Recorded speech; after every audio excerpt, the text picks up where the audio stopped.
Slick back. No, no, slick back. That's what I said.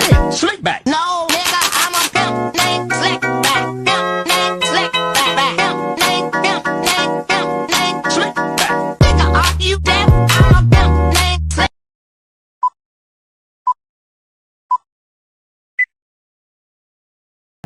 Bismillahirrahmanirrahim. Assalamualaikum warahmatullahi wabarakatuh. Perkenalkan, nama saya Jannatil Iza dari Prodi Ekonomi Syariah Fakultas Syariah. Baiklah, pada kali ini saya akan membahas tentang turunnya Al-Quran, yang insya Allah ada 3 poin yang akan saya jelaskan. Yang pertama, turunnya Al-Quran secara sekaligus. Yang kedua, turunnya Al-Quran secara beransur-ansur. Dan yang ketiga, hikmahnya. Baik, materi yang pertama yaitu turunnya Al-Quran secara sekaligus. Allah berfirman dalam Al-Quran surah Al-Baqarah ayat 185 yang berbunyi, A'udzu billahi minasyaitonir rajim. Bismillahirrahmanirrahim. Syahrul Ramadan alladzi unzila fihi al-Qur'anu hudan lin-nasi wa bayyinatin minal huda wal furqan.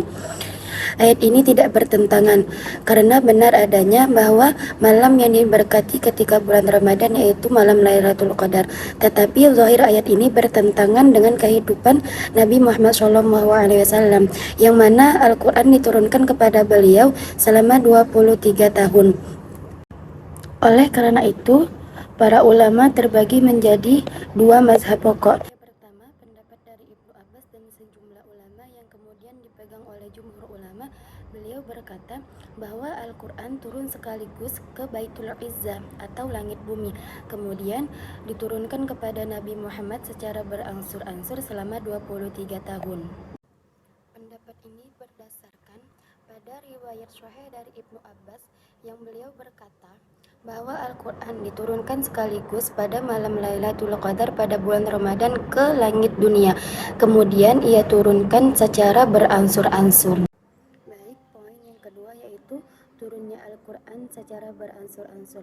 Al-Quran turun beransur-ansur selama 23 tahun, 13 tahun di Mekah dan 10 tahun di Madinah.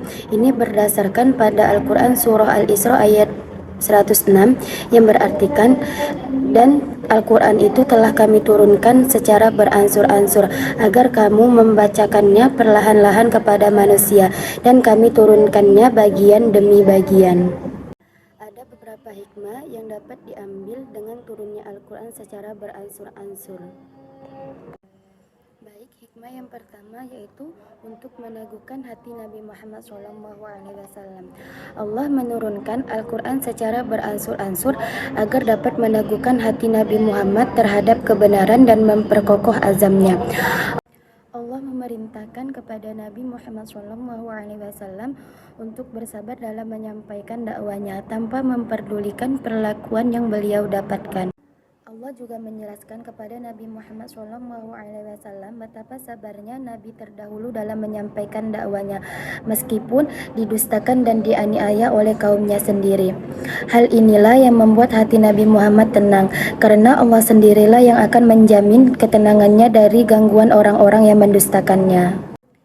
Hikmah yang kedua yaitu tantangan dan kemukjizatan. Di saat mereka kebingungan terhadap Al-Quran yang diturunkan secara beransur-ansur, lalu kemudian Allah menjelaskan kebenarannya, merupakan tantangan mereka terhadap Al-Quran turunnya beransur-ansur, dan sekaligus melemahkan mereka untuk membuat yang serupa dan membuktikan kemukjizatan Al-Quran. Hikmah yang ketiga, untuk memudahkan hafalannya dan pemahamannya. Umat yang buta huruf tidak mudah untuk mereka untuk memahami Al-Quran jika diturunkan secara sekaligus, dan tidak mudah juga untuk mereka memahami dan merenungkan isi Al-Quran. Hikmah yang keempat yaitu relevan dengan peristiwa dan pentahapan dalam penetapan hukum.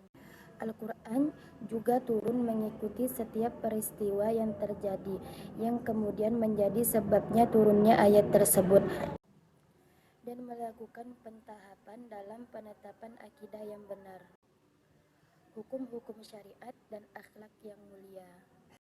Walaupun Al-Quran turun secara beransur-ansur, tetapi terdapat keserasian di antara bagian satu dengan bagian yang lainnya.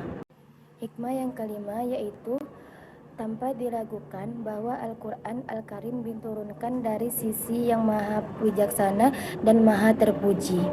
Inilah suatu kitab yang ayat-ayatnya disusun dengan rapi dan dijelaskan secara terperinci, yang diturunkan di sisi Allah yang maha bijaksana dan maha tahu. Baik, yang terakhir adalah faedah turunnya Al-Quran secara beransur-ansur dalam pengajaran dan pendidikan.